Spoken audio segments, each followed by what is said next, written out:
Your presentation is interesting, Miss Monroe, but let's be realistic about market viability. Tiana's fingers tightened around her laptop case as Richard Blackstone's words hung in the air like smoke from a house fire. The conference room at Pinnacle Ventures felt smaller now, the mahogany table stretching between her and the 5 investors like a chasm she'd never be allowed to cross. What Mr. Blackstone means, interrupted another voice, Thomas Whitfield, whose silver hair matched his silver watch, is that we're looking for proven leadership.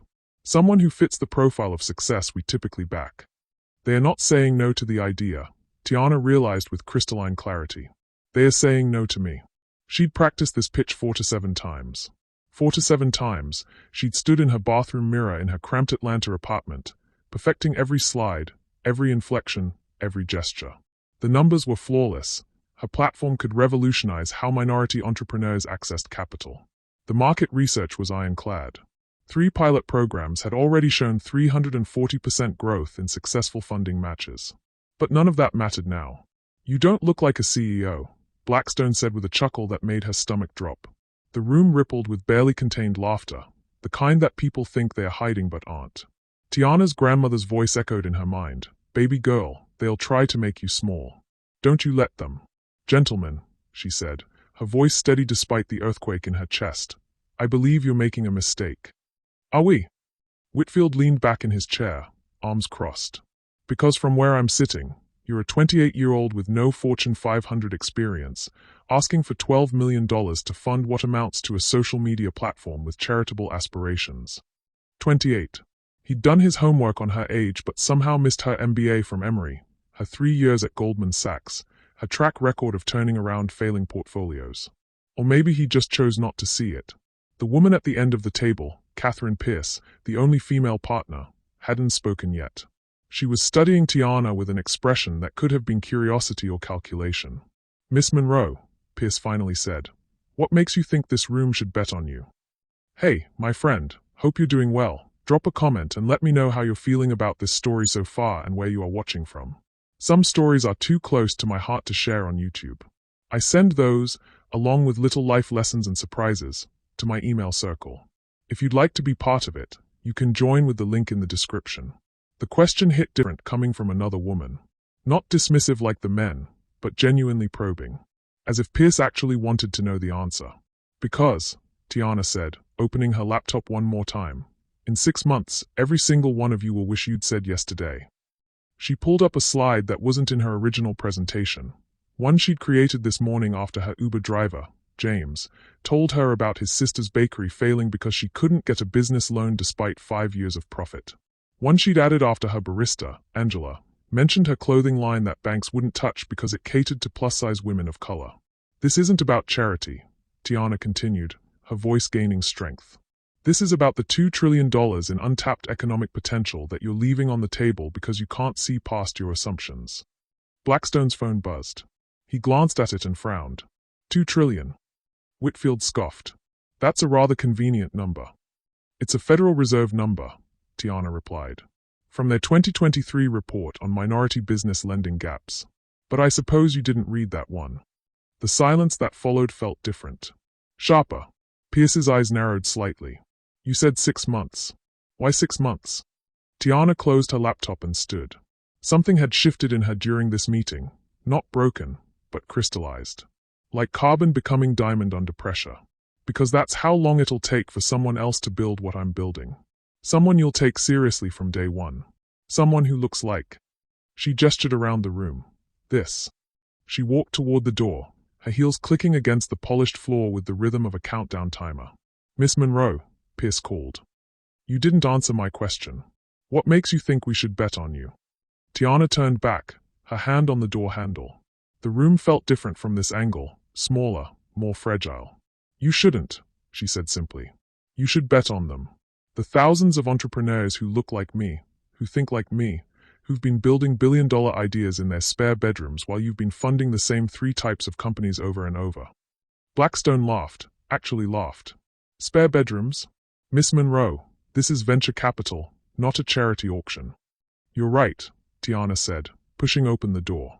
This is venture capital, which means you're supposed to find the next big thing before everyone else does. She paused in the doorway. When my platform launches, I'll send you the news coverage.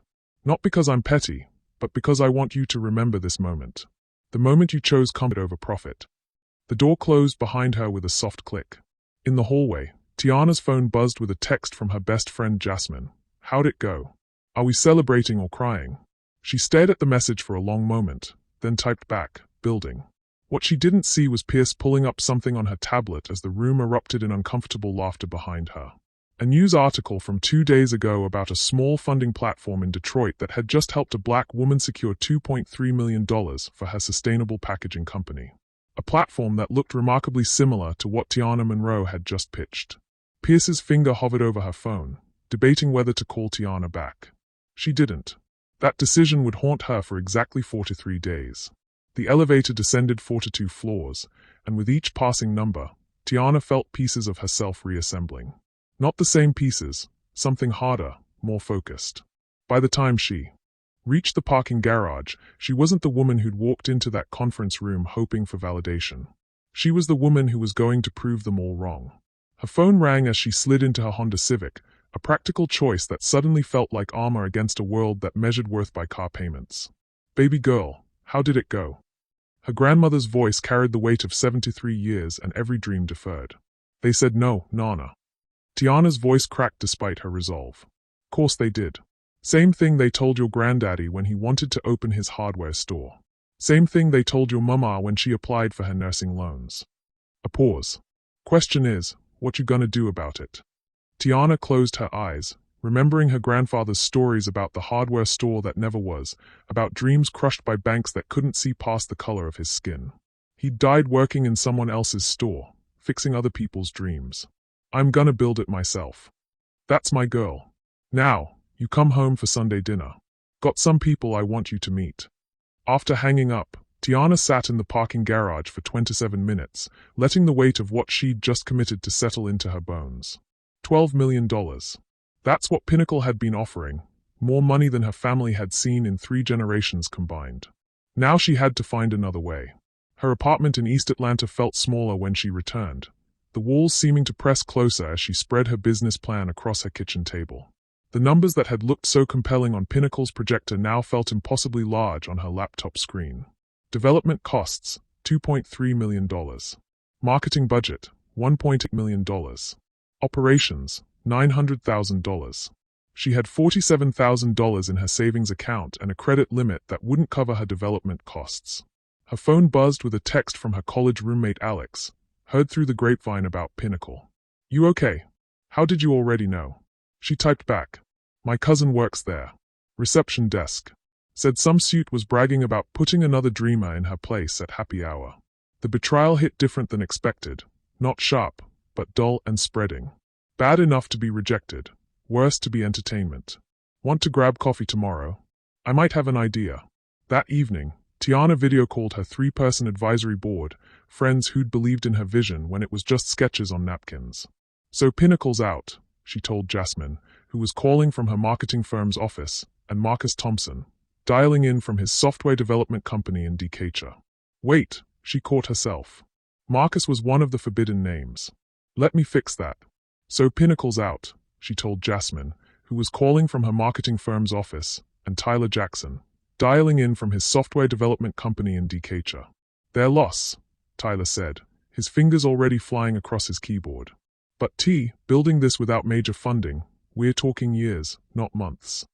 Unless, Jasmine interrupted, leaning closer to her camera, we don't try to build everything at once. For the next 2 hours, they deconstructed Tiana's grand vision into something she could actually afford. Instead of a comprehensive platform handling everything from loan matching to business mentorship, they'd start with something smaller. A simple tool that helped minority entrepreneurs perfect their funding pitches. Think of it as practice rounds before the big game, Tyler explained. We help them nail their presentations, build confidence, understand what investors actually want to hear. But that's not revolutionary, Tiana protested. That's just helpful. Revolution starts with helpful, Jasmine said quietly. My grandmother used to say you can't change the world until you change one person's day. By midnight, they had a plan. Tyler would build a basic platform for equity instead of payment. Jasmine would handle marketing through her existing networks. Tiana would bootstrap everything else with freelance consulting work and pure determination.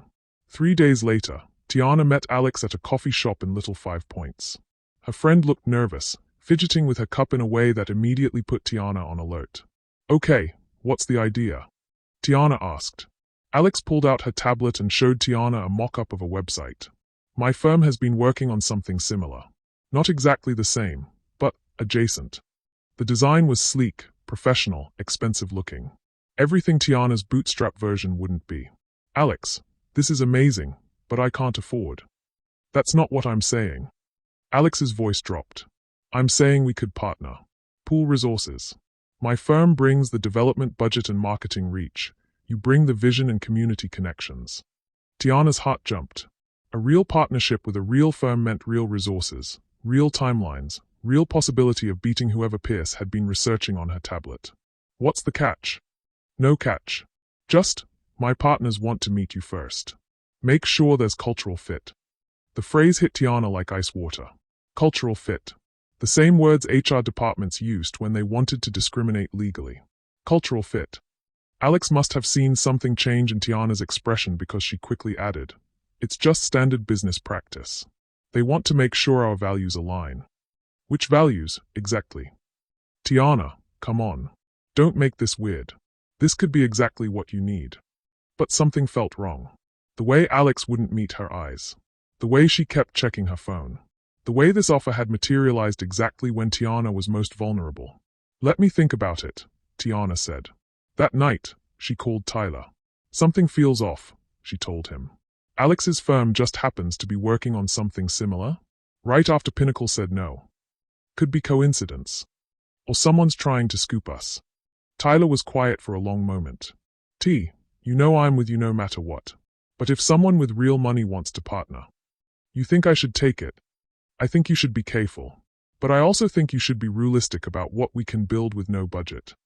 After hanging up, Tiana stared at her laptop screen, cursor blinking in an empty document titled Partnership Considerations.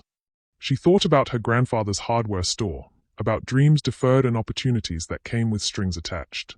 Her phone buzzed with a text from an unknown number. "Ms. Monroe, this is Catherine Pierce from Pinnacle Ventures.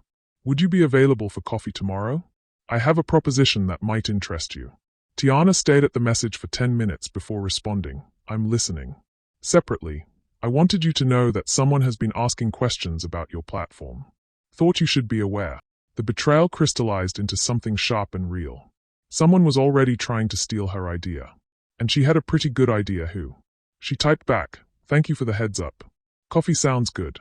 As she fell asleep that night, Tiana's last thought was about her grandmother's Sunday dinner invitation. About meeting new people. About the possibility that some betrayals were just clearing the path for better opportunities. She had no idea that Alex's firm had already filed preliminary patents on platform architecture remarkably similar to her pitch. Or that Tyler had been having his own quiet conversations with potential competitors. But Catherine Pierce knew. And tomorrow, over coffee, Pierce would make an offer that would change everything. The coffee shop Catherine Pierce chose wasn't what Tiana expected.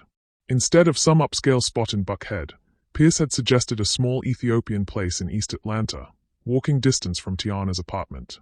When Tiana arrived, Pierce was already there, looking oddly out of place in her tailored suit among the mismatched chairs and local artists' paintings. "Thank you for coming," Pierce said, standing to shake hands. "I wasn't sure you would. Honestly, I almost didn't." Tiana settled into the chair across from her, studying Pierce's face for any hint of condescension. "But you mentioned someone was asking questions." Pierce's expression darkened. "More than asking. Stealing." She pulled out her tablet and slid it across the table. "Filed 3 days ago. Provisional patent application for a minority business funding platform with AI-driven pitch optimization." Tiana's blood turned to ice as she read the application. The language was different, more technical, but the core functionality was identical to her platform. Every feature she'd spent months developing, every innovation she'd pitched to Pinnacle, was there in black and white. Who filed this?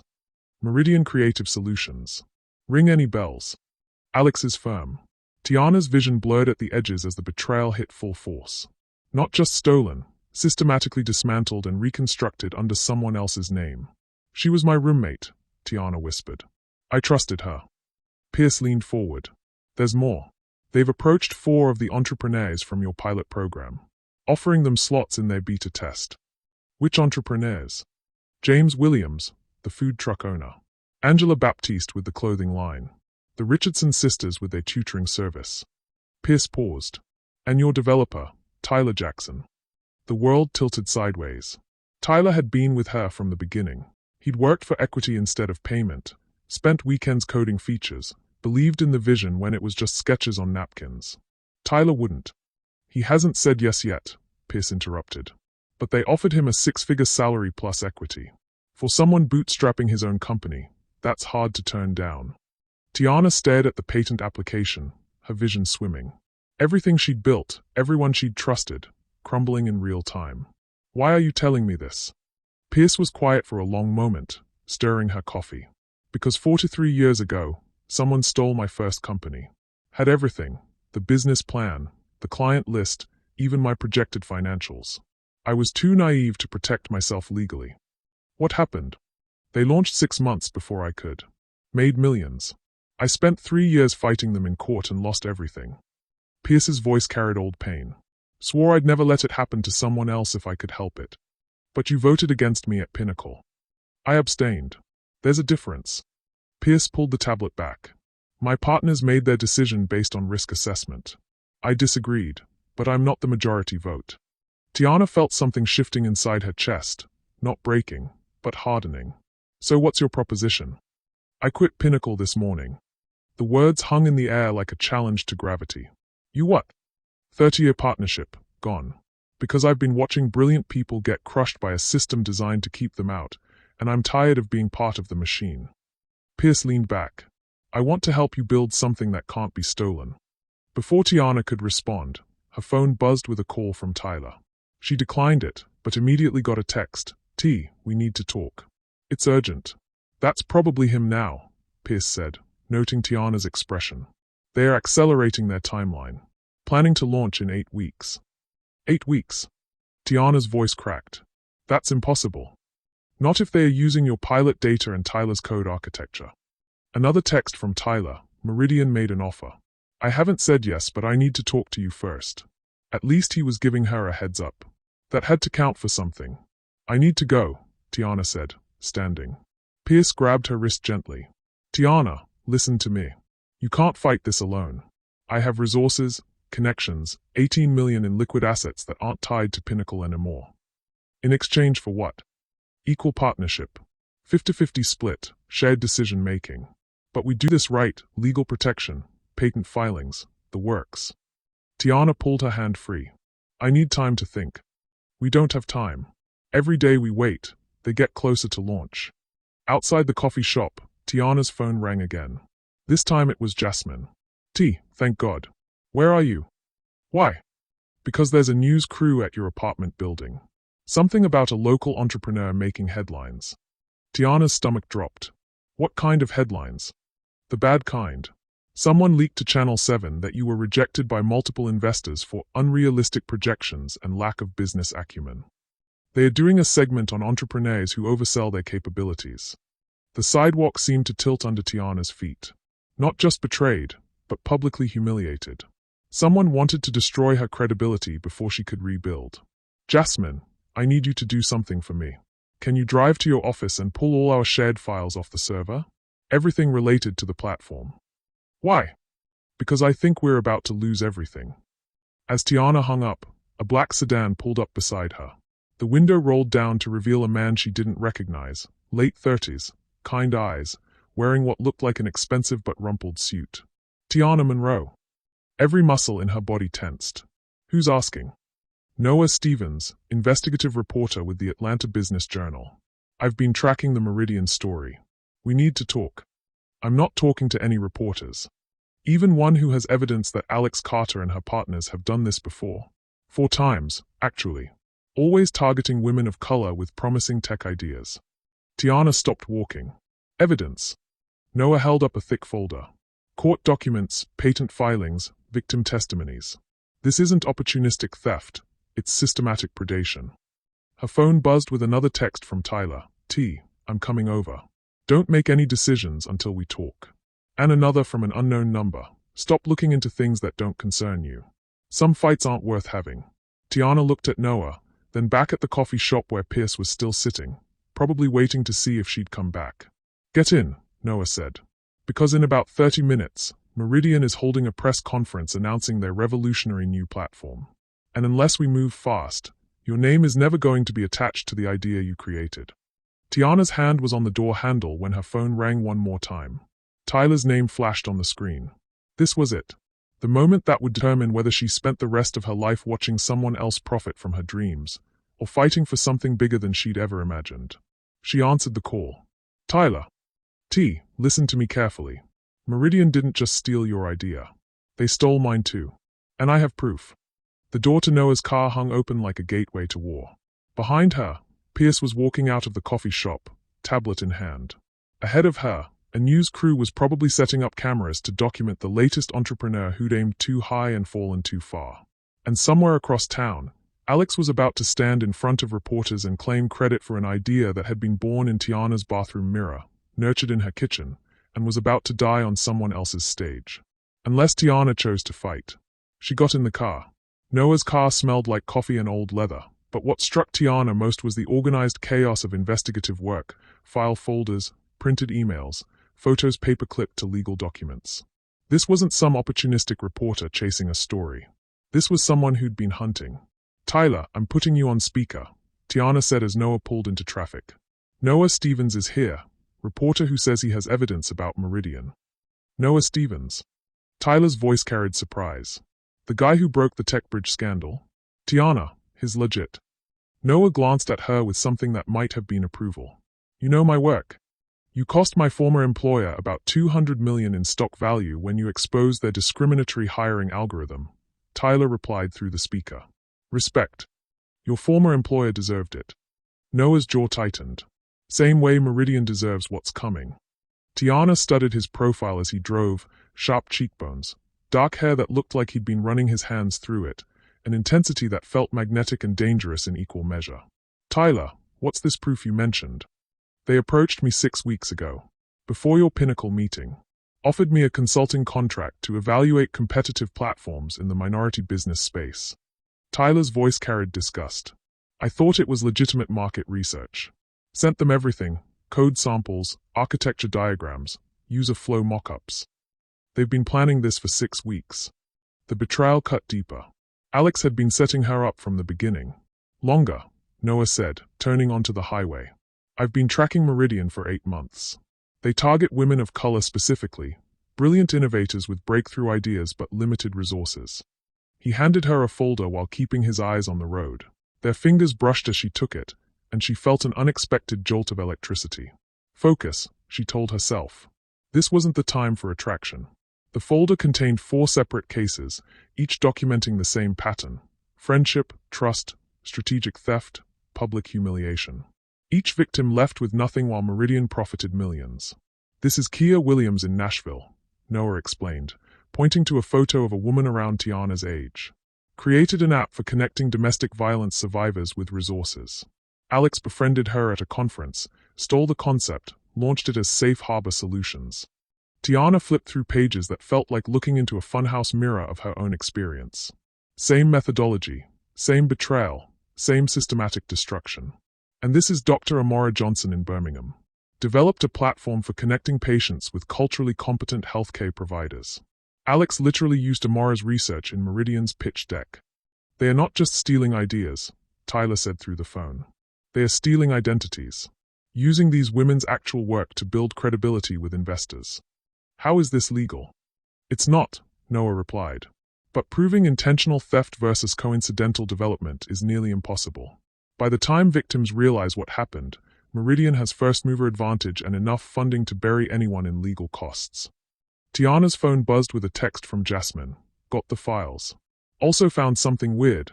Our server was accessed 3 times last week from IP addresses I don't recognize. They've been in our system, Tiana said, showing Noah the text. Of course they have. Alex probably planted malware when she helped you prepare for the Pinnacle meeting. His knuckles were white on the steering wheel. Tiana, there's something else. The press conference isn't just about launching the platform.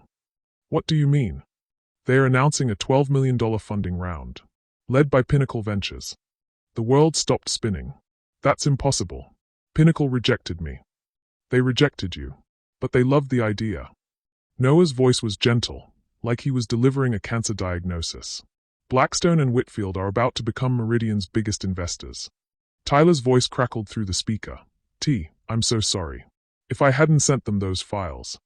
This isn't your fault, she said, though part of her wanted to blame someone, anyone.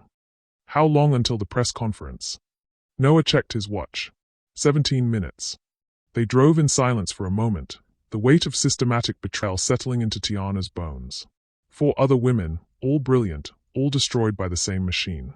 She thought about her grandfather's hardware store, about dreams deferred becoming dreams denied. What about Pierce? She asked. She quit Pinnacle this morning. Catherine Pierce.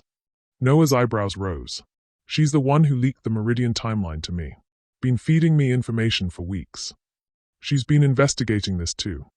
She's been planning something. Pierce doesn't make moves without 3 backup strategies. Noah pulled into a parking deck downtown. Which is why we're meeting her here. Hey, where? Channel 7 news station. Because if Meridian wants to play in the media, we're going to give them a fight they are not expecting. As they parked, Tiana's phone rang. Pierce's name on the screen. Where are you? Pierce asked without preamble. Parking deck at Channel 7. Noah says you've been. Get to the lobby. Now. And Tiana, whatever happens in the next hour, trust me. The line went dead. Noah was already out of the car, moving with the focused energy of someone who'd done this before. Pierce is either our greatest ally or our most dangerous enemy. Unfortunately, we're about to find out which. In the elevator to the lobby, Tiana became hyper-aware of Noah's presence beside her. The way he smelled like determination and expensive cologne, the way his eyes kept flicking to her face like he was memoizing details. Why are you helping me? She asked. Because systematic predation makes me angry. And because. He paused. Because watching brilliant people get crushed by systems designed to protect mediocrity is exactly why I became a journalist. That's not a personal reason. He looked at her directly then, and she saw something raw in his expression. My sister had a tech startup. Social platform for neurodivergent kids to find community. Alex Carter destroyed her 3 years ago. Lydia never recovered. Stopped coding, stopped innovating, stopped believing she was worth anything. The elevator doors opened, revealing Pierce in the lobby, but Tiana couldn't move yet. Noah. She tried to kill herself last Christmas, he said quietly. So yeah, this is personal. Pierce spotted them and strode over, her face grim. They moved up the timeline. Press conference starts in 8 minutes. Can we stop it? Tiana asked. Better. We're going to crash it. Pierce handed them each a press badge. You're going in as reporters. I'm going in as a surprise investor. What's the plan? Pierce's smile was sharp enough to cut glass. We're going to let Alex hang herself with her own rope. But first, Tiana, you need to make a choice. What choice? Do you want to destroy them, or do you want to build something so much better that destroying them becomes irrelevant? Before Tiana could answer, Noah's phone buzzed. He glanced at it and went pale. What? Tiana asked. They just announced an additional investor. Someone who apparently loved the pitch so much they are doubling down. He showed her the screen. Your developer friend Tyler Jackson just became Meridian's newest partner. The betrayal hit like a physical blow. Tyler, who'd worked nights and weekends, who'd believed in the vision, who'd called to warn her about the theft, he'd already chosen his side. 8 minutes, Pierce said softly. What's it going to be, Tiana? Victim or victor? Through the lobby windows, Tiana could see news vans gathering. In 8 minutes, Alex would stand in front of cameras and claim credit for an idea born from Tiana's late-night coding sessions and her grandfather's deferred dreams. Unless Tiana chose to walk into that room and fight for something bigger than revenge. Noah's hand found hers, squeezed brief but warm. Whatever you decide, I'm with you. Pierce was already walking toward the conference room. Time to choose, Ms. Monroe. 7 minutes and counting. Tiana squeezed Noah's hand back and followed Pierce toward the room where her future would be decided. She had no idea that Tyler's betrayal was actually the most sophisticated double-cross any of them had ever seen. Or that Alex's press conference was about to become the most explosive corporate scandal Atlanta had witnessed in decades. But in 6 minutes and 43 seconds, Everyone would know exactly what Tiana Monroe was capable of when someone tried to steal her dreams. The conference room buzzed with anticipation as reporters and investors filled every seat. Tiana's press badge felt like armor as she and Noah slipped into the back row, but her heart hammered against her ribs like a caged bird. At the front of the room, Alex stood behind a podium, radiant in a navy blazer that probably cost more than Tiana's monthly rent. "Ladies and gentlemen," Alex began, her voice carrying the confident cadence of someone who'd never doubted her right to be in front of cameras. "Today marks a revolutionary moment in entrepreneurship." Pierce had positioned herself 3 rows up, tablet ready, looking like a predator waiting for the perfect moment to strike. Noah's knee pressed against Tiana's under the narrow press table, an anchor of warmth in the rising storm. For too long, minority-owned businesses have struggled to access capital because traditional systems weren't designed with their unique challenges in mind, Alex continued. "That's why we created Bridge Builder, an AI-driven platform that levels the playing field." Bridge Builder. Even the name was a corruption of Tiana's vision. She'd called her platform Foundation, something solid to build dreams on. They'd turned it into something temporary, disposable. "Our beta testing has already helped over 200 entrepreneurs secure funding," Alex said, clicking to a slide that made Tiana's blood freeze. James Williams smiled from the screen, the food truck owner from her pilot program. The man who'd texted her 3 weeks ago about how her platform had helped him refine his pitch and secure a small business loan. James here increased his funding success rate by 340% using our proprietary algorithm. Our algorithm. Tiana's own code, her own mathematical models, presented as Alex's innovation. Noah's hand found hers under the table, fingers interlacing. "Breathe," he whispered. "We've got this." But as Alex continued her presentation, Tiana realized the theft was even more comprehensive than she'd imagined. Every case study, every success metric, every user testimonial, stolen directly from her pilot program and rebranded as Meridian's achievement. "Now, I'd like to introduce our lead investor," Alex said, her smile widening. "Richard Blackstone from Pinnacle Ventures." Blackstone rose from the front row, the same man who'd told Tiana she didn't look like a CEO. His smile was smug as he approached the microphone. "When Alex first pitched Bridge Builder, I knew we were seeing the future of entrepreneurship," he said. "This platform represents exactly the kind of innovative, market-ready solution that Pinnacle looks for in our investments." Tiana's vision blurred with rage. The same man who'd dismissed her idea as charitable aspirations was now calling it innovative and market-ready. "Our $12 million investment will help Bridge Builder scale nationally within 6 months, Blackstone continued. "We're proud to support entrepreneurs who understand how to turn social good into sustainable profit." Noah squeezed her hand tighter. "Almost time," he murmured. "Before we take questions," Alex said, "I'd like to acknowledge our incredible development team. Tyler Jackson, would you join me on stage?" Tiana's heart shattered as Tyler walked to the front of the room. Her friend, her collaborator, her most trusted ally, now standing beside the woman who'd stolen everything they'd built together. "Tyler brings 5 years of experience in platform development," Alex said, placing a proprietary hand on his shoulder. "His innovative architecture is what makes Bridge Builder possible." His architecture, built during late nights in Tiana's apartment, fueled by shared pizza and bigger dreams, now being credited to him alone while she sat anonymous in the back row. Pierce chose that moment to stand. "Ms. Carter," she called out, her voice cutting through the room like a blade. "Catherine Pierce, independent investor. I have a question about your development timeline." Alex's smile flickered. "Of course. According to patent filings, Bridge Builder was first conceptualized 6 months ago. Yet your pilot testing results reference data from programs that began 8 months ago. Can you explain that discrepancy?" The room went quiet. Blackstone shifted uncomfortably. "I'm not sure I understand the question," Alex replied, but her voice had lost its confident edge. Pierce pulled out her tablet. "I have documentation showing that Bridge Builder's core functionality is identical to a platform called Foundation, developed by entrepreneur Tiana Monroe. Are you familiar with Ms. Monroe's work?" Tiana felt every eye in the room searching for her, but she remained motionless, letting Pierce orchestrate this moment. "I'm not familiar with that platform," Alex said, but her face had gone pale. "Interesting," Pierce continued, "because Tyler Jackson here provided consulting services to Meridian Creative Solutions specifically to evaluate Foundation's architecture. Isn't that correct, Mr. Jackson?" Tyler's face went ashen.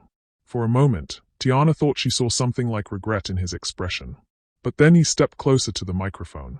Foundation was an interesting concept, he said, his voice carrying across the room like a death sentence. But it lacked the technical sophistication and market viability that Bridge Builder represents. Ms. Monroe's platform was more of a proof of concept. The betrayal hit Tiana like a physical blow. Not just stolen credit, but public dismissal.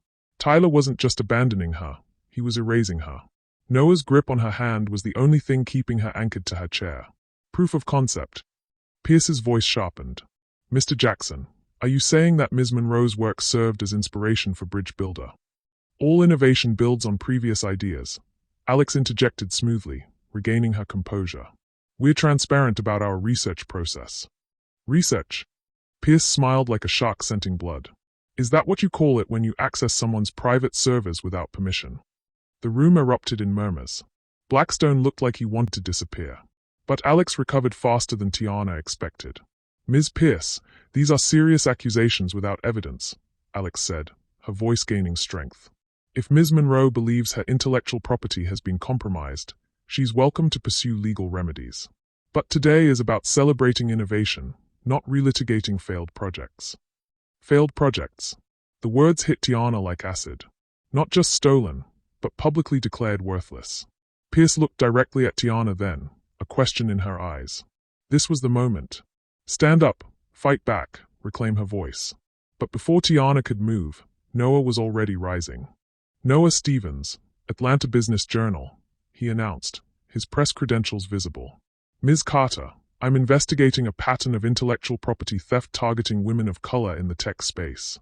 Would you care to comment on similarities between Bridge Builder and platforms developed by Kia Williams, Dr. Amora Johnson, and 3 other entrepreneurs who've accused Meridian of theft? The room went dead silent. Alex's face cycled through emotions, surprise, anger, calculation. I'm not familiar with those accusations, she said finally. Really? Because I have documentation showing that Meridian approached each of these entrepreneurs under the guise of partnership before launching platforms remarkably similar to their innovations. Tyler stepped forward then, and Tiana braced for another betrayal. Instead, he pulled out his phone. Actually, Tyler said, his voice carrying a different quality now, stronger, more determined. I think it's time everyone heard the truth. He pressed play on his phone, and Alex's voice filled the room through the speaker system. Tyler, I need you to understand something. Tiana Monroe will never get the funding she needs. Investors don't back women who look like her, no matter how brilliant their ideas are. But you could take her work and actually make it successful. Think about it, same platform, better packaging, real resources behind it. The recording continued, Alex's voice laying out a systematic plan to steal Tiana's work and present it as Tyler's innovation. She'll be devastated, of course, but she'll get over it. And you'll have built something that actually matters instead of watching her brilliant idea die in obscurity. Tiana stared at Tyler in shock. He'd been recording their conversations. All of them. The timestamp on this recording is 6 weeks ago, Tyler announced to the room. 3 days before Bridge Builder was announced. Ms. Carter approached me specifically to steal Foundation's architecture and present it as our joint innovation. Alex's face had gone from pale to gray. Tyler, what are you doing? What I should have done from the beginning, he replied. He looked directly at Tiana then, across the room full of reporters and investors. Foundation isn't a proof of concept. It's revolutionary. And it was never mine to give away. But even as vindication crashed over her, Tiana realized something that made her stomach drop. Tyler's betrayal had been performance. The real betrayal was sitting 3 rows ahead of her. Pierce was typing rapidly on her tablet, but she wasn't taking notes. She was transferring money. Noah must have seen it too, because his grip on her hand became almost painful. Tiana, he whispered urgently, we need to leave. Now. But it was too late. Pierce stood again, her voice cutting through the chaos of Tyler's revelation. This has been fascinating, Pierce announced, but I'm afraid there's been a misunderstanding about my role here. She turned to face the room, and her smile was nothing like the ally who'd comforted Tiana over coffee. I'm not here as an independent investor opposing this deal. I'm here as Meridian's newest board member. The documentation I've been sharing represents our due diligence process, ensuring that Bridge Builder's development was legally sound and market-ready. The air left Tiana's lungs. Pierce hadn't been investigating Meridian. She'd been protecting them. Tyler's recordings, while dramatic, actually support our position, Pierce continued smoothly. They demonstrate that Bridge Builder's development was collaborative and transparent. Ms. Monroe's initial concept was indeed valuable. Valuable enough that we're prepared to offer her a consulting position and appropriate compensation for her contribution to our research phase. Consulting position. Research phase. Her life's work reduced to a footnote in someone else's success story. However, Pierce's voice sharpened. If Ms. Monroe prefers to pursue legal action rather than collaboration, Meridian is prepared to defend our intellectual property aggressively. We have resources that individual entrepreneurs typically lack. The threat hung in the air like smoke. Fight us, and we'll destroy you. Noah was already pulling her toward the exit, but Tiana couldn't move. Everything she'd believed about Pierce, about Tyler, about her own ability to read people, shattered. Pierce had played her perfectly. Fed her information to make her feel powerful, while systematically dismantling her ability to fight back. As they reached the door, Tiana heard Blackstone's voice resuming the presentation. With these legal questions resolved, Pinnacle is pleased to announce our expanded investment in Bridge Builder. Outside in the hallway, Tiana's legs gave out. Noah caught her before she hit the floor, pulling her into an alcove away from the emerging reporters. She played me, Tiana whispered. Pierce played all of us. No, Noah said fiercely, his hands framing her face. She played the game better than we expected. There's a difference. But as he held her, Tiana realized the devastating truth. She hadn't just lost her platform, her idea, her future. She'd lost her ability to trust her own judgment. If she couldn't tell ally from enemy, how could she ever build anything again? Noah's lips were warm against her forehead, a promise of comfort in the wreckage. But even that felt dangerous now. How could she trust anyone, even him, when everyone she'd believed in had ultimately chosen someone else's version of her dreams? Through the conference room doors, she could hear applause as Meridian's theft became official, celebrated, funded with millions of dollars that should have built her grandfather's hardware store and her grandmother's pride and every dream that had been deferred too long. The war wasn't over. But the girl who'd walked into that room believing in justice and collaboration and the power of being right, she was gone forever. Noah's apartment was a study in controlled chaos. Investigative files covering every surface, empty coffee cups marking sleepless nights, 3 laptops running simultaneously. But what struck Tiana most was how safe it felt, like a bunker against a world that had turned hostile. That safety lasted exactly 4 hours. We need to talk about what happens next, Noah said, setting a mug of tea in front of her. His kitchen table was covered with legal documents that Pierce's lawyer had delivered an hour ago. Tiana stared at the papers without reading them. Cease and desist orders. Defamation warnings. A formal offer for $50,000 in exchange for her silence and a signed statement that Bridge Builder was independently developed. $50,000. Less than what Alex probably spent on clothes each year. My grandmother called, Tiana said quietly. The news crew found her house. Knocked on her door asking for comment about her failed entrepreneur granddaughter. Noah's jaw tightened. They went after your family. 73 years old, and she had to face cameras asking why she raised a granddaughter who makes false claims about successful businesses. Tiana's voice cracked. She hung up on me when I tried to explain. Her phone had been buzzing constantly, reporters, former colleagues, classmates who'd seen the coverage. The story had shifted from corporate theft to delusional entrepreneur making wild accusations against successful startup. We can fight this, Noah said, but his voice lacked conviction. With what? I have $4,000 to $7,000 in savings and a credit card. Meridian has $12 million and Pinnacle's legal team.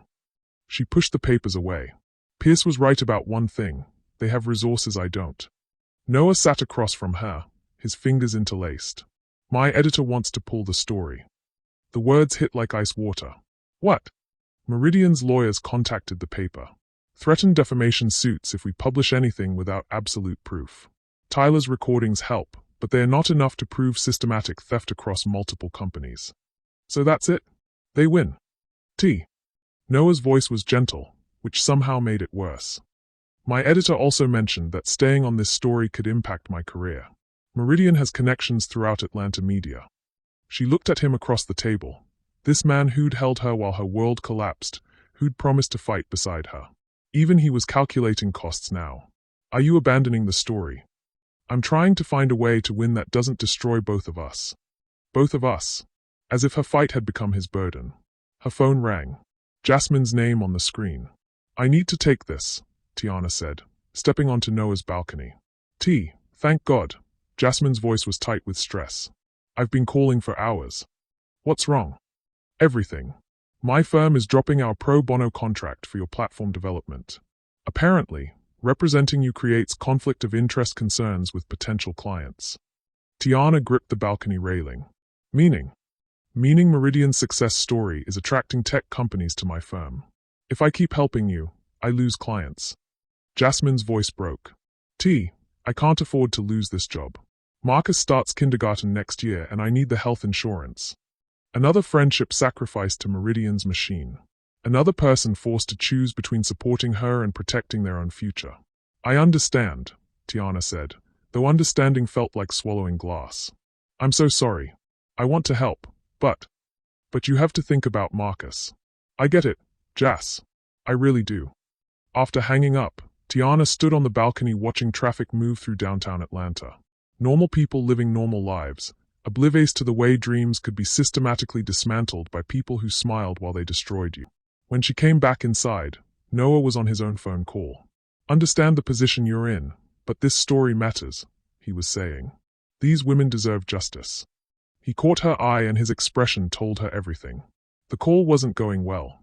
"How long do I have?" he asked whoever was on the other end. A pause. 48 hours. "Understood." He hung up and looked at her with something that might have been defeat. 48 hours to find proof that stands up in court, or the paper kills the story. "And if you keep investigating on your own, they fire me. Blacklist me from other papers. Make it clear that supporting me means career suicide." He ran his hands through his hair. "I've been a journalist for 12 years. This job is all I have." She understood. Everyone had limits, lines they couldn't cross without losing everything they'd built. She'd thought love could overcome that, but love didn't pay rent or health insurance or kindergarten tuition. "Tyler wants to meet," she said, checking her phone. "Says he has something that could change everything. Could be a trap." At this point, what's left to trap? They met Tyler at a diner in Decatur, far from downtown cameras and Meridian's sphere of influence. He looked like he hadn't slept in days, his usual easy confidence replaced by something brittle and desperate. "I need you to know," he said before Tiana even sat down, "that I never intended for it to go this far." "Define this far," she replied, sliding into the booth across from him. "The recordings were supposed to protect you. When Alex first approached me, I knew something was wrong. Started documenting everything." He pulled out a flash drive. "But I didn't know about Pierce. Didn't know how deep this went." Noah leaned forward. "What's on the drive?" "Everything. 6 months of correspondence between Alex, Pierce, and Blackstone. They didn't just steal your idea, They orchestrated your entire downfall." Tyler's hands shook as he placed the drive on the table. "Pierce has been tracking promising women entrepreneurs for 3 years. Identifying targets, building psychological profiles, planning systematic theft." Psychological profiles. They knew you'd trust Pierce because she positioned herself as the female ally in a male-dominated firm. Knew you'd trust me because of our history. Even knew Noah would get involved because of what happened to his sister. Tiana's blood went cold. They researched Noah. Pierce feeds information to journalists she can control. When Noah started investigating, she made sure he'd find you. Made sure you'd trust him. Noah's face had gone white. "That's impossible." "Is it? How did you know exactly where to find Tiana after the Pinnacle meeting? How did you have files ready on Meridian's other victims? How convenient that you showed up just when she needed a reporter ally." The implications crashed over Tiana like cold water. Every alliance, every moment of trust, every person who'd claimed to believe in her, all orchestrated by people who'd studied her psychological vulnerabilities and exploited them systematically. "You're saying Noah's working with them?" she asked. "I'm saying Noah might not know who's really pulling his strings," Tyler replied. "Pierce is smart enough to use unwitting allies." Noah's phone buzzed. He glanced at it and went pale. "What?" Tiana asked. "Text from my editor. Stories killed. Effective immediately. Apparently, new information came to light that makes our sources unreliable." Tyler nodded grimly. "They just activated whatever leverage they have over your paper." "This is insane," Noah said. "You're talking about a conspiracy involving major investors, law firms, media companies. Billion-dollar industries, Tyler interrupted. They are not just stealing ideas. They are systematically eliminating competition that threatens existing power structures. Tiana stared at the flash drive, understanding finally crystallizing. This wasn't about her platform. It was about ensuring that people who looked like her, thought like her, dreamed like her, never gained enough power to challenge systems designed to exclude them. The drive has enough evidence to destroy them, Tyler continued.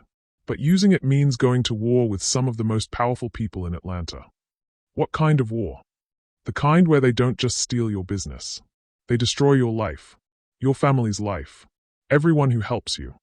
Tyler's voice dropped. After I recorded those conversations, they made it clear what would happen if I didn't cooperate. They threatened you. They threatened my mother. My sister. Made it clear that accidents happen to people who cause problems for important investors. The diner felt smaller suddenly, the walls pressing closer. Tiana thought about her grandmother facing cameras, about Jasmine choosing between friendship and financial security, about Noah's career hanging by a thread. So our choices are surrender or watch everyone we love get destroyed. There's a third option, Tyler said quietly. You take their offer. $50,000 and a consulting position. Let them win this round while building resources to fight them later. Live to fight another day. Live to protect the people who matter to you. Noah's hand found hers across the table, but even that comfort felt tainted now. Was he holding her hand because he cared, or because Pierce had calculated that physical comfort would keep her compliant? I need time to think, Tiana said. Outside the diner, Noah walked her to her car in silence. The Atlanta skyline sparkled in the distance, full of dreams being built and destroyed in equal measure. He said as she unlocked her door. Whatever you decide, I want you to know that what I feel for you isn't part of anyone's plan. She looked at him, this man who'd appeared at exactly the right moment with exactly the right skills to help her. Statistically impossible coincidence or perfectly orchestrated manipulation. How can I know that? She asked. How can I know anything anymore? He didn't have an answer. That night, alone in her apartment, Tiana sat on her kitchen floor surrounded by the remnants of her original business plan. All those pages of projections and dreams, now worth less than the paper they were printed on. Her phone rang. Unknown number. Ms. Monroe. Pierce's voice was warm, almost maternal. I hope you're taking time to consider our offer. Your offer to pay me $50,000 for an idea worth millions. My offer to protect you from a fight you cannot win. Pierce's tone shifted, becoming more direct. Tiana, you're brilliant. But brilliance without resources is just tragedy waiting to happen. Like your sister. A pause. My sister was never real, Tiana. That story was designed to make you trust me. Just like Tyler's betrayal was designed to make you value his eventual loyalty. Just like Noah's investigation was designed to make you feel like someone was fighting for you. The systematic nature of the manipulation took her breath away. Why are you telling me this? Because I want you to understand the level of planning involved. This isn't personal. It's business. And in business, you can fight systems bigger than yourself, or you can find ways to work within them. By accepting crumbs from the table. By staying alive to build another table. Pierce's voice softened. Tiana, I genuinely respect what you've accomplished. In another world, under different circumstances, we might have been allies. What circumstances? The ones where brilliant women like you learn to play the game instead of trying to change it. After Pierce hung up, Tiana sat in the dark thinking about games and tables and the difference between winning and surviving. Outside her window, Atlanta hummed with ambition and possibility. Somewhere in the city, other women were coding in their spare bedrooms, building ideas that could change the world.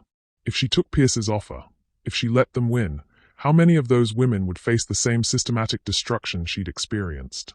But if she fought and lost everything, her savings, her reputation, her family's safety, how many would suffer because she'd been too proud to live strategically?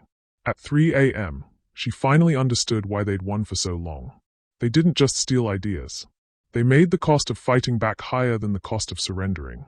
And tomorrow, she'd have to choose which price she was willing to pay. At 6 a.m., Tiana's phone rang with a call that changed everything. Tiana. Her grandmother's voice was smaller than she'd ever heard it. Baby girl, I need you to come home. Nana, what's wrong? They came by again. The reporters. But this time they had pictures. Tiana's blood turned to ice. What kind of pictures? Pictures of me grocery shopping. Pictures of me at church. Pictures of me getting my prescription filled. Her grandmother's voice shook. They knew what medication I take, Tiana. They knew about my doctor's appointments. The message was clear. We can reach anyone, anywhere, anytime. I'm coming over, Tiana said, already grabbing her keys. No, baby. That's what they want. They want you scared and making decisions from fear. Her grandmother's voice strengthened. But I didn't raise you to run from bullies, no matter how much money they have. Tiana sank onto her couch, Tyler's flash drive burning like acid in her palm.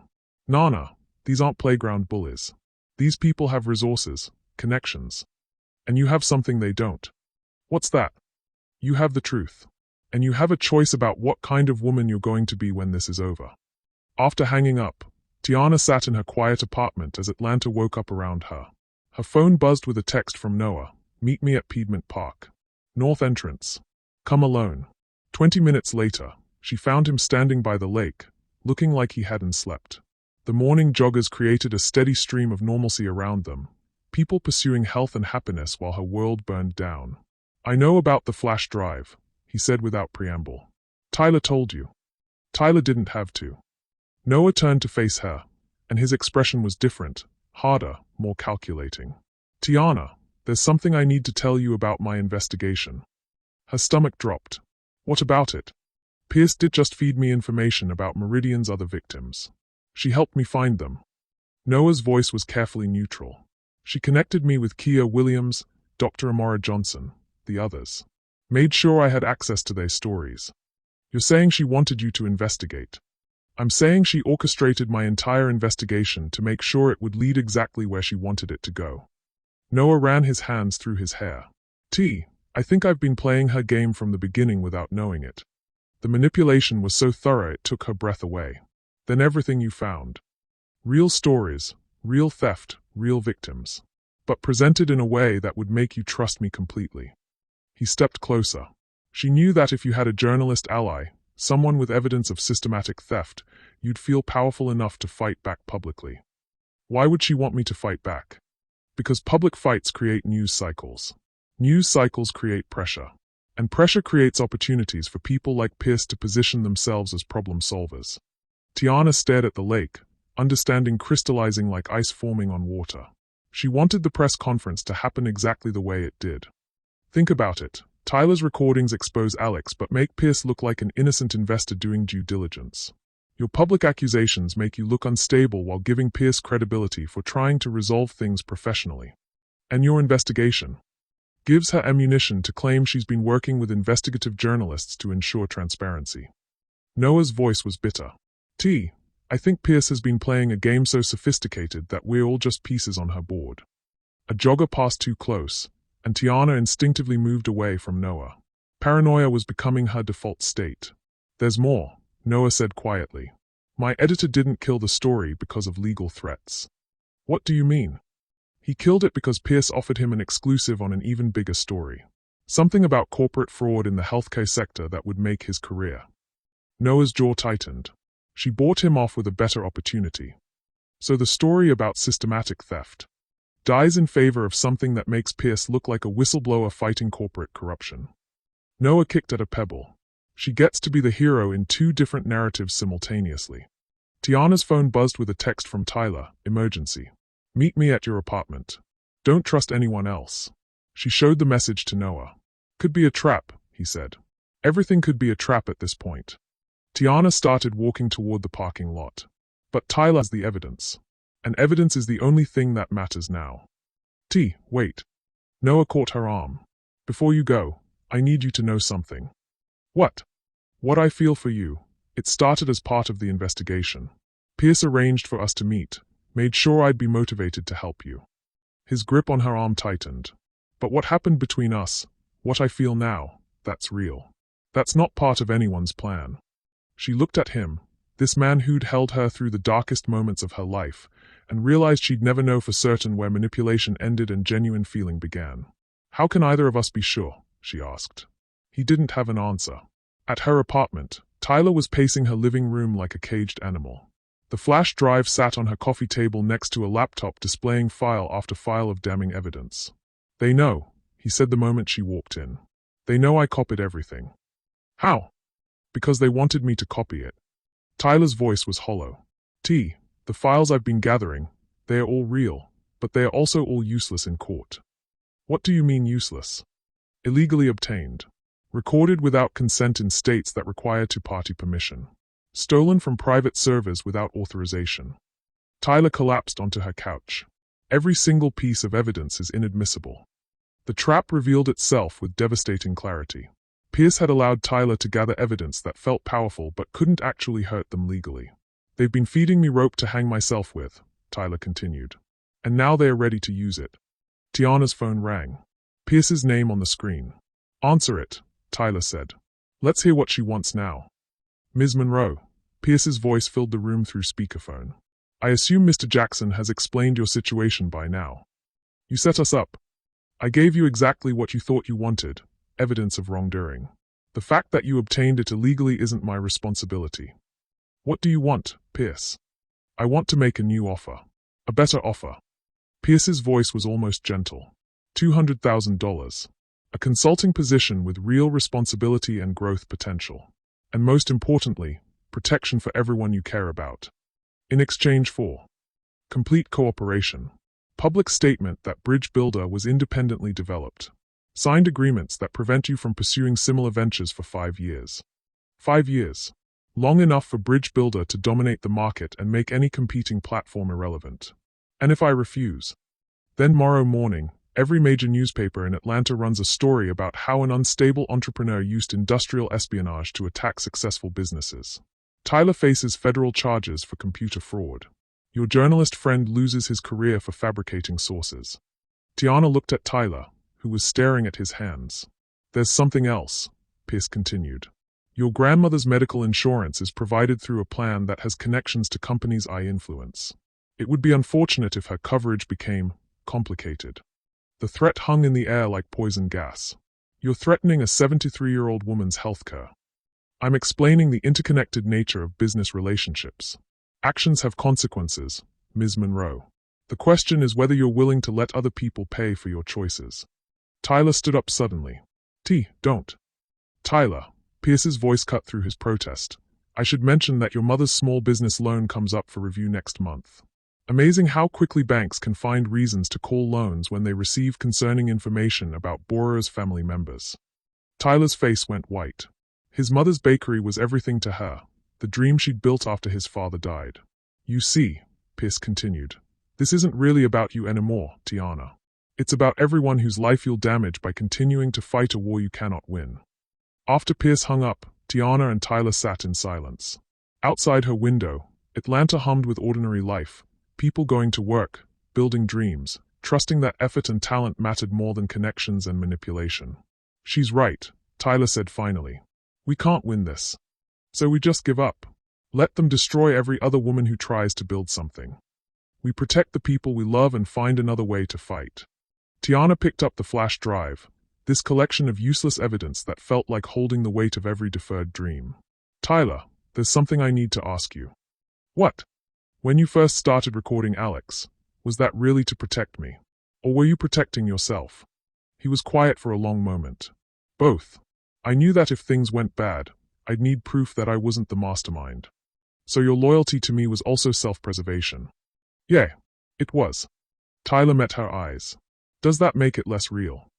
Before she could answer, her phone buzzed with a news alert. Local entrepreneur faces federal investigation for corporate espionage. The story was already written. Her guilt assumed, her reputation destroyed, her future decided by people who'd never met her but needed her to be a cautionary tale. Tiana walked to her bathroom and stared at herself in the mirror where she'd practiced her pitch 4 to 7 times. The woman looking back at her was different now, harder, wiser, angrier. Someone who understood that the game was rigged but was still deciding whether to play. Her phone rang one more time. Noah's name on the screen. Don't make any decisions yet, he said. I found something. Something Pierce doesn't know I have. What? Proof that this isn't just about stealing ideas. It's about something bigger. Something that could bring down the entire system. What kind of proof? The kind that means we don't have to choose between winning and protecting the people we love. Noah's voice carried new energy. Meet me at the old Atlanta Journal building. The one they are demolishing next week. Why there? Because it's the one place in Atlanta that Pierce can't monitor or control. Tiana looked at Tyler, who was watching her with the expression of someone waiting for salvation or disaster. T, he said quietly. Whatever you decide, I'm with you. For real this time. She thought about her grandmother's courage, about women who'd fought systems designed to crush them, about the difference between strategic retreat and surrender. Then let's go find out what Noah discovered, she said.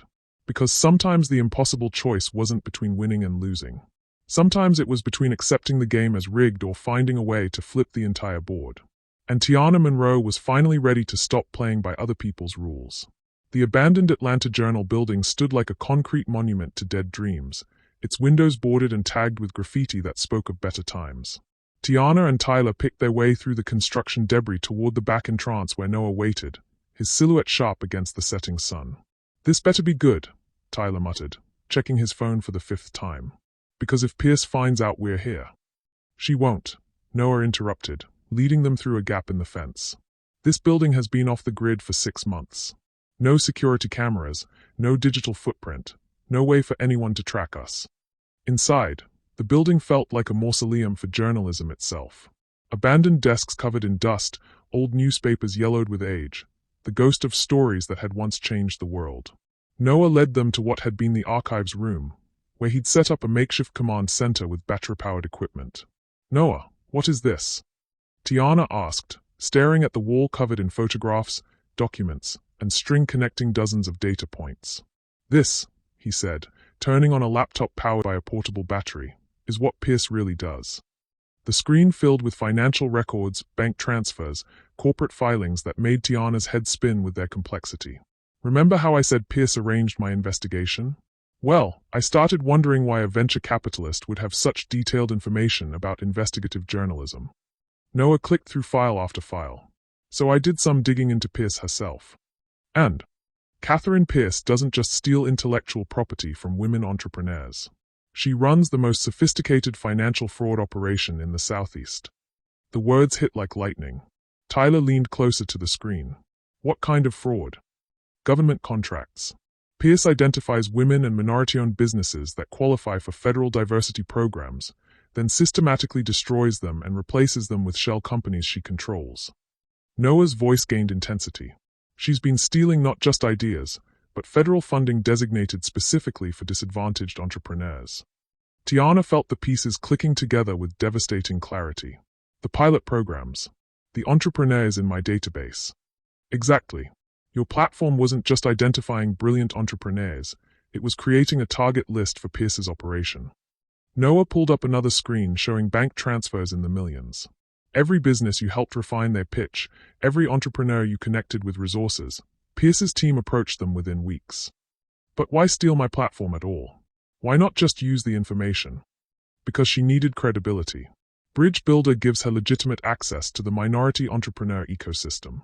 She can attend conferences, meet with federal contracting officers, present herself as a champion of diversity while systematically eliminating real competition. Tyler was staring at the financial records with growing horror. How much money are we talking about? $87 million in federal contracts over 3 years. All awarded to shell companies that Pierce controls through intermediaries. Noah clicked to a new screen. Companies that exist only on paper but somehow always deliver projects that get subcontracted to Pierce's real businesses. That's federal fraud, Tiana said. Multiple federal crimes. Wire fraud, conspiracy, theft of federal funds, racketeering.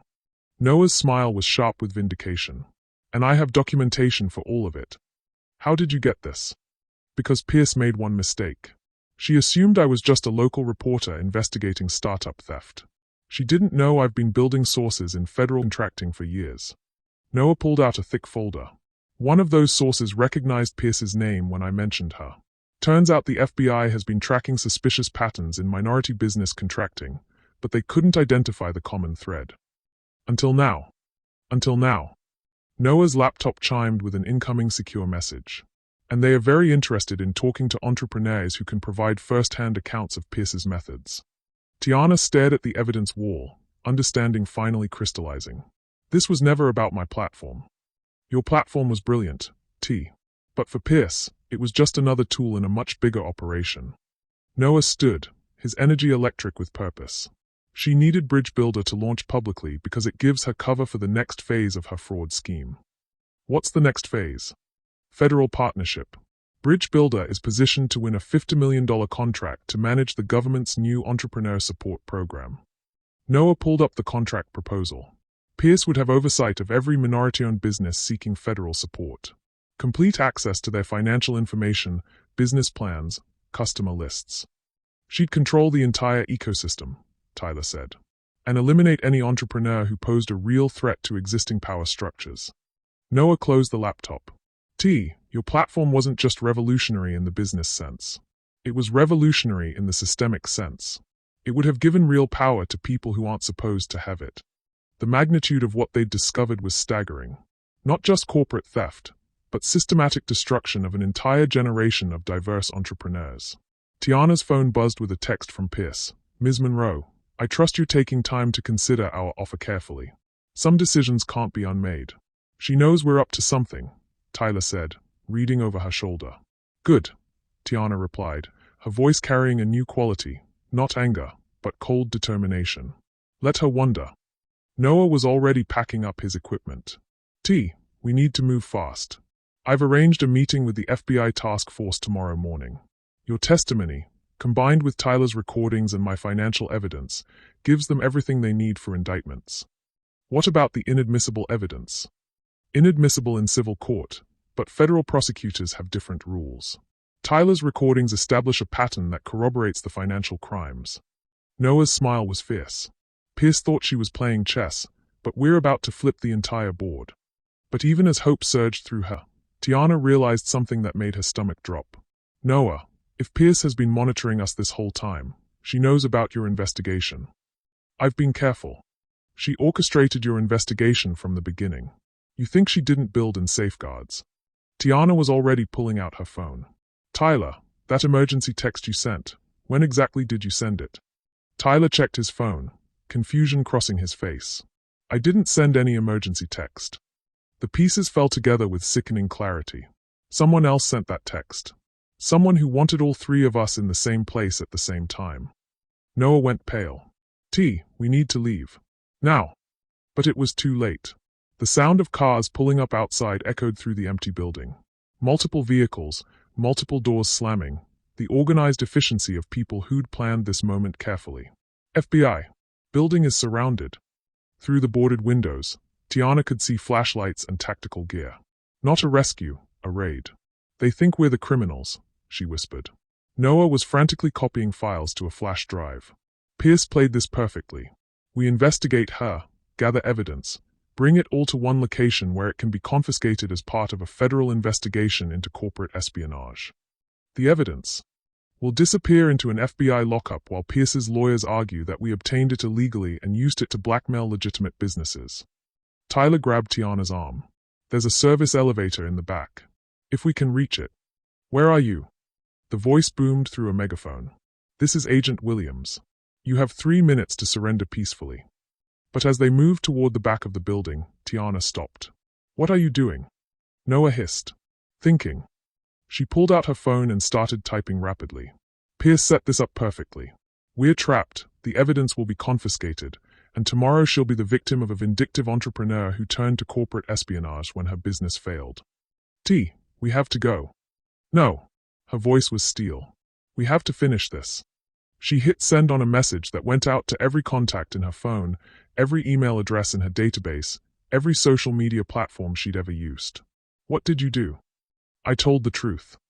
Tiana smiled, and for the first time in weeks, it felt genuine. Every entrepreneur in my pilot program, every contact who believed in Foundation, every person who's been following this story, I just sent them Noah's evidence.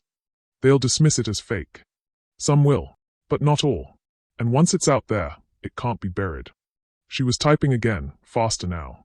I'm sending it to every journalist Noah knows, every federal contracting watchdog group, every women's business organization in the country. Tyler stared at her. You're flooding the system. I'm making it impossible for them to control the narrative.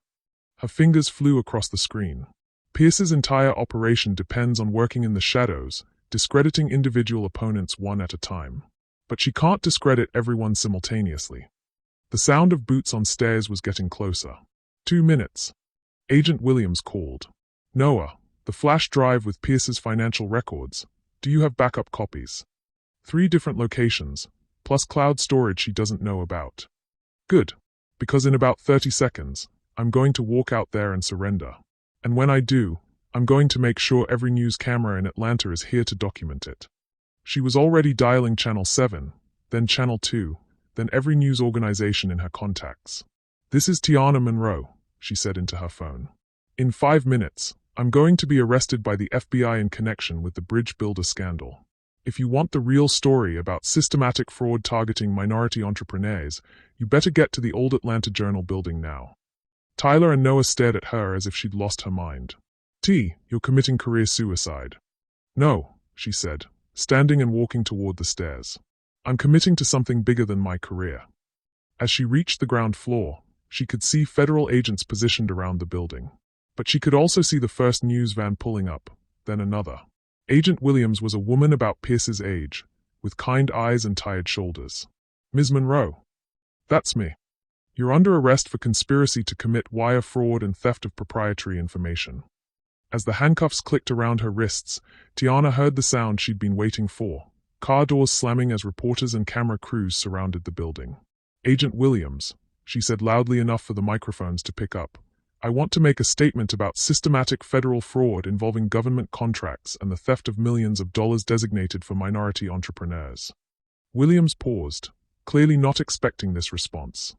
Ms. Monroe, you have the right to remain silent. I waive that right.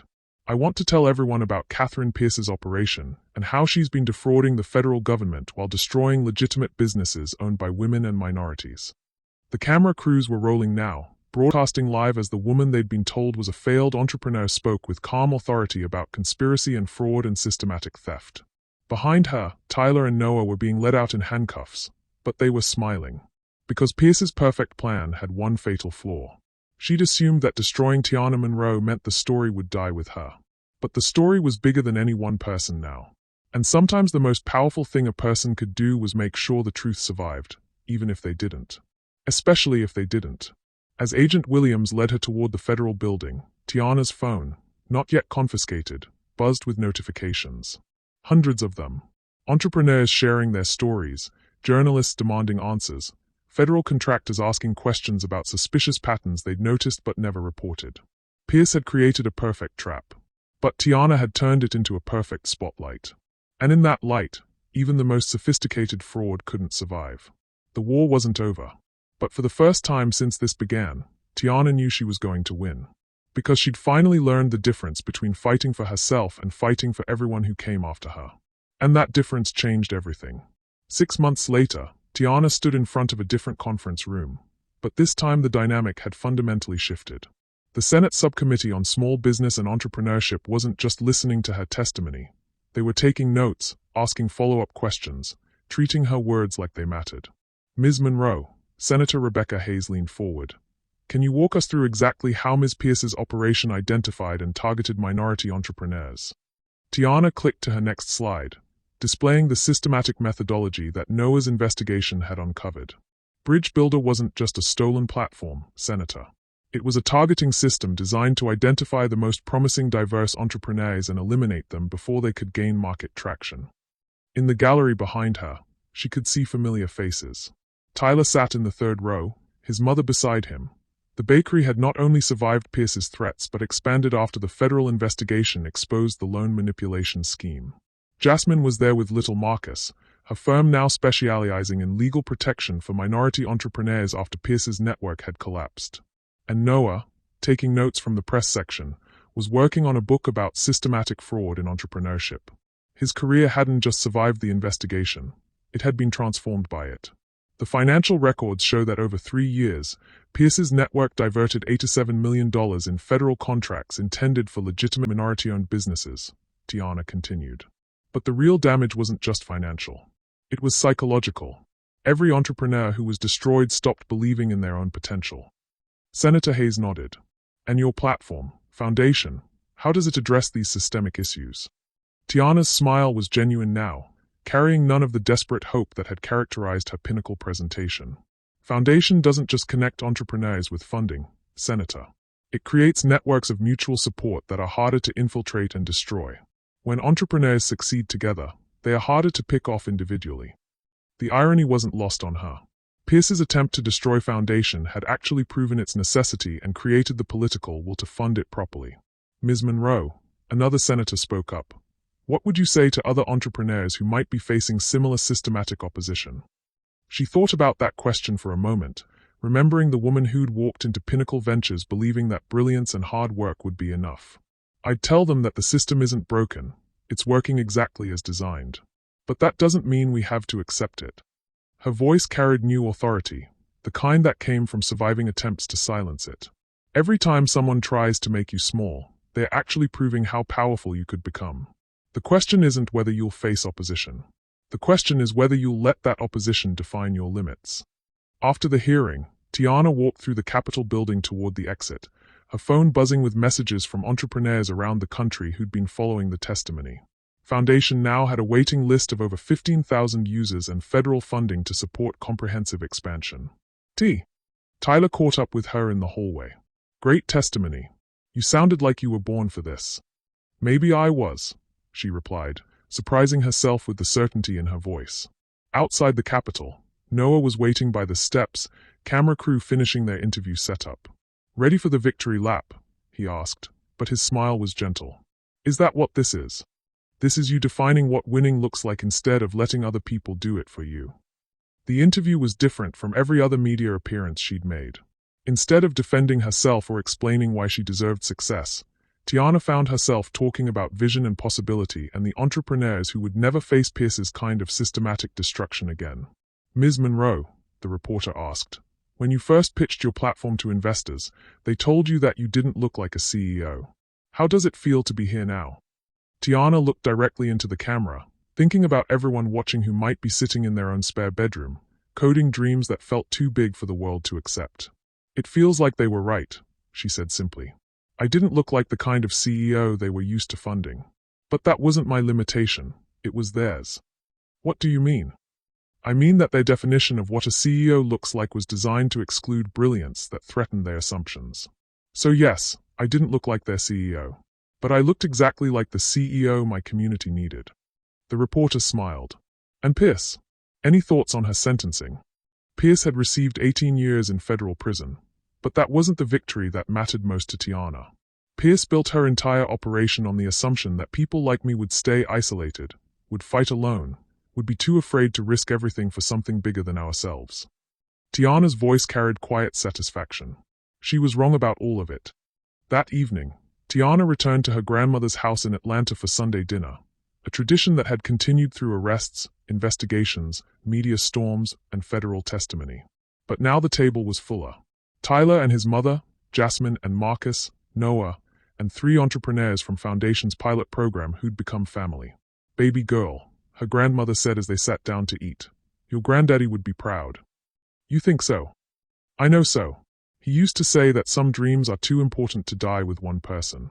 That the real victory isn't achieving your own dream, but creating space for everyone else's dreams to grow. After dinner, Tiana stepped onto the porch where she'd first called Tyler about building Foundation. The Atlanta skyline sparkled in the distance, full of potential and promise and people building businesses in spare bedrooms just like she had. Noah joined her on the porch swing, their relationship having evolved into something deeper and more complex than either of them had expected. They'd learned to separate what Pierce had manipulated from what they'd chosen, and somehow the choice felt more real for having been tested. Any regrets? He asked. About which part? Any of it. All of it. Tiana considered the question seriously. The arrest had been terrifying. The investigation had been grueling. The media scrutiny had been brutal. She'd lost friends, faced bankruptcy, watched her family get threatened by people with unlimited resources. No, she said finally. I regret that it took me so long to understand that the fight was never about me. But I don't regret fighting. Her phone buzzed with a message from an entrepreneur in Detroit. Ms. Monroe, I just launched my platform using Foundation's network. 6 months ago, I was told I didn't have what it takes to scale a tech business. Today, I hired my 10th employee. Thank you for showing us that their limits don't have to be ours. Similar messages arrived daily now. Entrepreneurs across the country building businesses, creating jobs, solving problems that traditional venture capital had ignored because the solutions didn't fit their narrow definition of viable. You know what the best part is? Tiana said, showing Noah the message. What? I don't know her name. I've never met her. She's succeeding because of systems we built together, not because of anything I did individually. Tiana leaned back against the swing. That's real impact. When success becomes bigger than any one person's story. A year later, Tiana received an invitation that brought everything full circle. Pinnacle Ventures, under new management after Blackstone and Whitfield had been forced out during the Pierce investigation, wanted her to speak at their annual conference. The irony was perfect. She accepted. Standing at the podium in the same conference room where she'd first been told she didn't look like a CEO, Tiana faced an audience of investors who'd been forced to reckon with their own biases after the Pierce scandal exposed how much profit they'd lost by funding mediocrity over innovation. 2 years ago, I stood in this room asking for $12 million, she began. I was told that I didn't look like someone you should bet on. The audience was silent, some shifting uncomfortably in their chairs. You were right. I didn't look like the kind of entrepreneur who would generate safe, predictable returns on conventional investments. Tiana clicked to her first slide. I looked like the kind of entrepreneur who would build something so fundamentally different that it would change how entire industries operate. The slide showed Foundation's impact metrics: 847 businesses launched, $234 million in funding secured, 15,000 jobs created, and most importantly, a 73% success rate for entrepreneurs who'd been rejected by traditional investors. The question isn't whether you should have funded me 2 years ago, Tiana continued. The question is whether you're ready to fund the entrepreneurs sitting in their spare bedrooms right now, building solutions to problems you didn't even know existed. After her presentation, the same investors who'd dismissed her now lined up to discuss partnership opportunities, investment strategies, ways to access the pipeline of innovation that Foundation had created. She was polite but non-committal. Foundation didn't need their validation anymore. As she left the building, Tiana's phone rang. Her grandmother. How did it go, baby girl? It went exactly like it should have, Tiana replied, walking past the parking spot where she'd sat in her Honda Civic, absorbing the sting of rejection that had ultimately led to something better than she'd ever imagined. You sound different. Different how? Like someone who knows exactly who she is. That evening, back in her new office in a downtown building she now owned, Tiana sat working on Foundation's next phase expansion when Tyler knocked on her door. Got a minute? He asked. Always. There's someone here I think you should meet. Tyler stepped aside to reveal a young woman, maybe 25, carrying a worn laptop bag and wearing the determined expression of someone with a world-changing idea and no idea how to fund it. This is Carmen Rodriguez, Tyler said. She's built an AI platform for connecting undocumented immigrants with legal resources and healthcare.